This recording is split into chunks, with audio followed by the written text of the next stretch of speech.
Hello guys, you are welcome in my YouTube channel JNP education centre. आपका JNP education centre में स्वागत है। आप क्लास 10 का क्वेश्चन नंबर 2 1.1 का क्वेश्चन नंबर 2 को देखने जा रहे हैं। आप पूरे वीडियो में बने रहें, आपको आज यह क्वेश्चन का आंसर समझ में बिल्कुल ही आ जाएगा। और 1.1 का 1 नंबर प्रश्न हम पहले वाली वीडियो में बना चुके हैं। आप डिस्क्रिप्शन में जाइए, हम आपको दे दिए हैं लिंक, उसी से चेक करके आप देख सकते हैं। इस प्रकार से हम लाइन बाय लाइन मैथ जो है सो बनाते जाएंगे और आपको सारे मैथ को समझाते रहेंगे।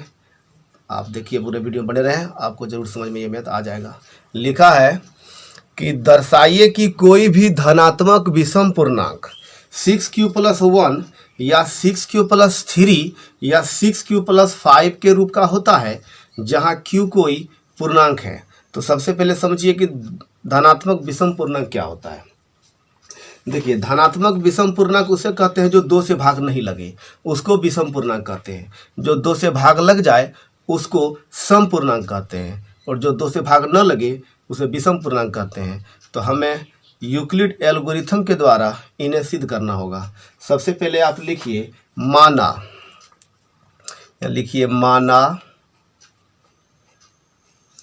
कि धनात्मक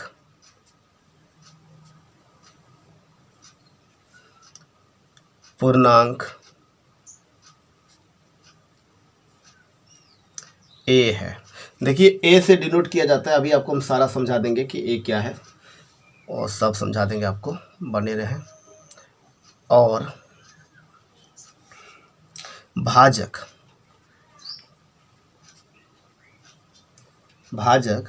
बराबर 6 है।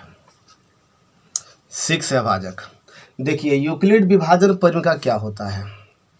यूक्लिड विभाजन परिमिका से यूक्लिड विभाजन परिमिका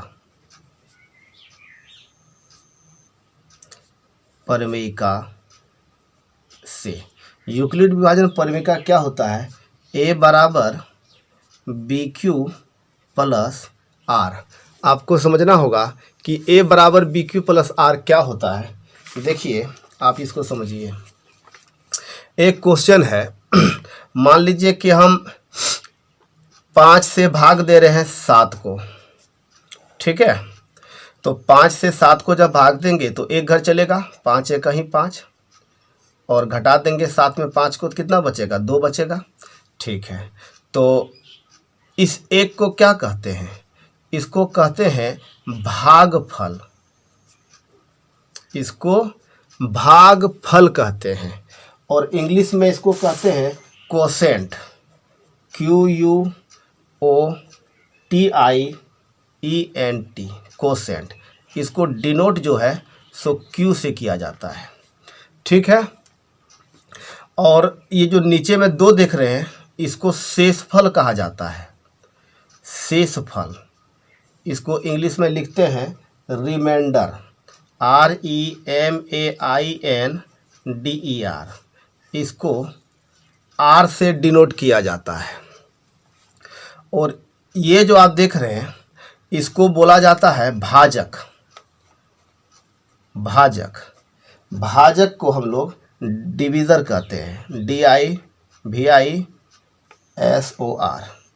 और इसको D से नहीं, इस भाजक को D से नहीं, B से डिनोट किया जाता है, ठीक है। यही आपको याद रखना होगा। और जो ऊपर में आप देख रहे हैं 7, इसको भाज्य बोला जाता है।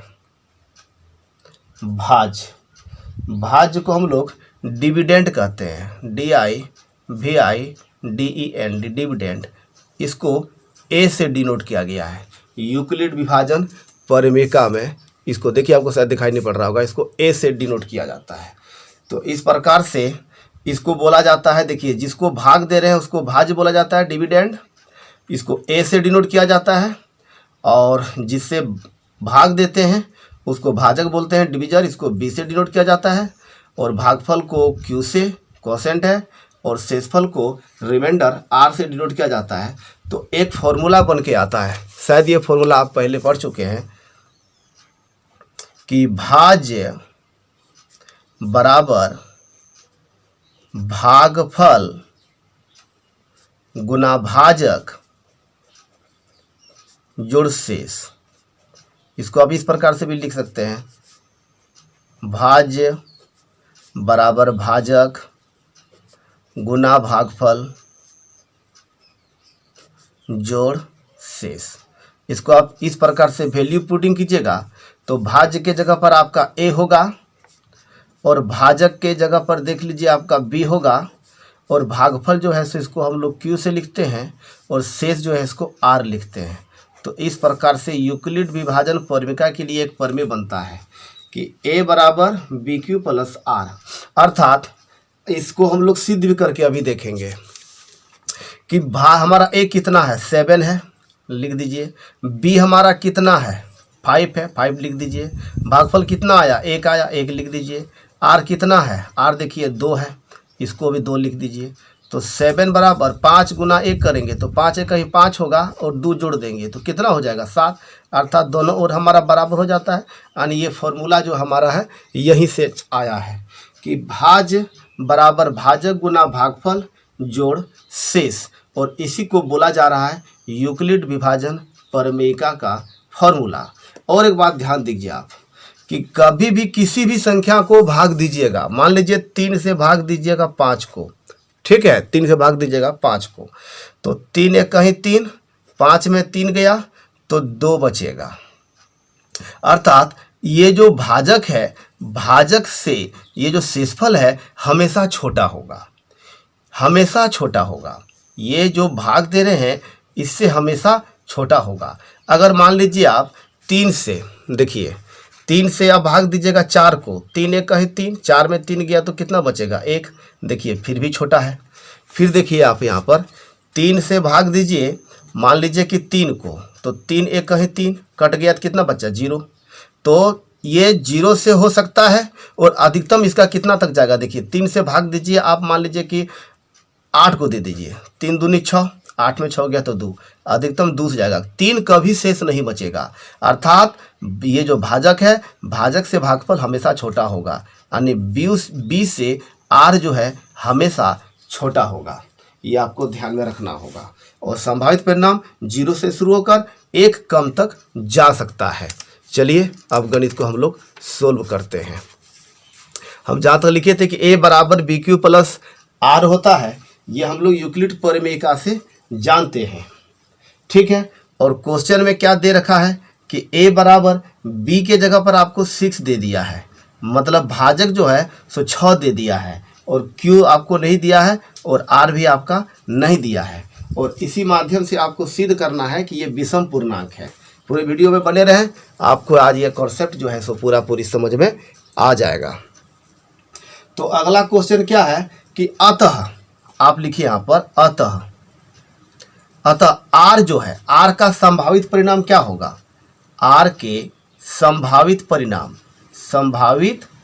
परिणाम क्या क्या हो सकता है, बोलिए। r के संभावित परिणाम r बराबर क्या हो सकता है, 0 हो सकता है। शेषफल बोल रहे हैं, मतलब 6 से तो छोटा होगा, 6 से जब भाग दे रहे हैं तो 6 से छोटा होगा, 0 होगा, 1 होगा, 2 होगा, 3 होगा, 4 होगा, 5 होगा। इससे ज़्यादा नहीं हो सकता है शेषफल, क्योंकि 6 से छोटा ही होना चाहिए। तो 6 से छोटा ही होगा, 5 से ज़्यादा और बड़ा नहीं हो सकता है, और 0 से भी छोटा नहीं हो सकता है। 0 से लेकर के 5 तक आपका होगा। तो इस प्रकार से अब हम लोग देखेंगे कि a बराबर जो था हमारा, a बराबर क्या है 6q, पहले हम 0 बिठाएंगे, 6q और 0 बिठा दिए, पहला शेषफल हम 0 बिठा के देखते हैं। तो 6q प्लस 0 अर्थात कितना हो जाएगा 6q हो जाएगा। देखिए 6q जो है यह हमारा 2 से भाग लग जा रहा है, 3 तो 2 से भाग लग जाता है, अगर इसको हम भाग देंगे तो यह 2 से भाग लग जाता है, 2 तिया 6 हो जाता है। इसमें यह 2 से विभाज्य है, यह 2 से विभाज्य है। देखिए भाग देखिए 2 से भाग दे देते हैं तो कितना हो जाता है हमारा 3q, लिख दीजिए 2 से विभाज्य है, 2 से विभाज्य, ये हमारा विषम संख्या नहीं है। चलिए एक तो और देखिए, a बराबर 6q, अब की बार 1 ले लेते हैं। 1 देखिए 6q प्लस 1, 6q हमारा 6 तो 2 से भाग लग जाएगा, लेकिन 1 हमारा 2 से भाग नहीं लगेगा। यह विषम संख्या है, लिख देंगे 2 से विभाज्य नहीं है, 2 से विभाज्य नहीं है, नहीं है, 2 से विभाज्य नहीं है ये। ठीक है, इसके बाद एक ठो और देखते हैं, 6q प्लस 2 लेते हैं। इसमें भी देखिए कि 2 जो है सो हमारा कॉमन आ रहा है, 2 कॉमन आ रहा है। अगर 2 कॉमन ले लेते हैं तो क्या बचेगा, 3q प्लस 1 बचेगा। इसको अगर हम लोग 2 से डिवाइड करते हैं तो 2 2 कट जाएगा, बच रहा है 3q प्लस 1, 2 से विभाज्य। इसमें क्या लिख देंगे, 2 से विभाज्य, यह 2 से विभाज्य है। ठीक है, इस प्रकार से आप देखते रहिए। अगला जो है वह है a बराबर हम लोग कितना ले लेंगे, a बराबर अब की बार ले लेते हैं 6q प्लस 3 ले लेंगे। देखिए इसमें भी अगर कॉमन भी आएगा तो 3 कॉमन आएगा, तो बचेगा क्या हमारा 2q प्लस 1। ये भी तो 2 से विभाज्य नहीं है, लिख देंगे 2 से विभाज्य नहीं है, 2 से विभाज्य नहीं है, 2 से विभाज्य नहीं है। इसके बाद फिर लेते हैं, इसके बाद देखिए कि यहाँ पर a बराबर 6q प्लस 4 ले लेते हैं। 6q प्लस 4 में भी देखिए हम कॉमन ले लेंगे 2, तो 2 कॉमन आ जाएगा, बचेगा 3q प्लस 2। यह भी 2 से विभाज्य लग जाता, देखिए इसमें भी लिख दिए यह 2 से विभाज्य है, यह 2 से विभाज्य है, 2 से विभाज्य है, यह 2 से विभाज्य है। फिर देखिए एक तो कि हम ले रहे हैं a बराबर 6q प्लस 5 ले रहे हैं। 6 प्लस 5 देखिए इसमें तो कॉमन ही कुछ नहीं आ रहा है और यह 2 से भी भाग नहीं लग रहा है। लिखिए यह 2 से विभाज्य नहीं है, यह 2 से विभाज्य नहीं है, विभाज्य नहीं है। तो इस प्रकार से हमने क्या देखा, इस प्रकार से हमने देखा कि 6q प्लस 2, 6q प्लस 4 और 6q प्लस 2, 6q प्लस 4 2 से विभाज्य है, 2 से विभाज्य है।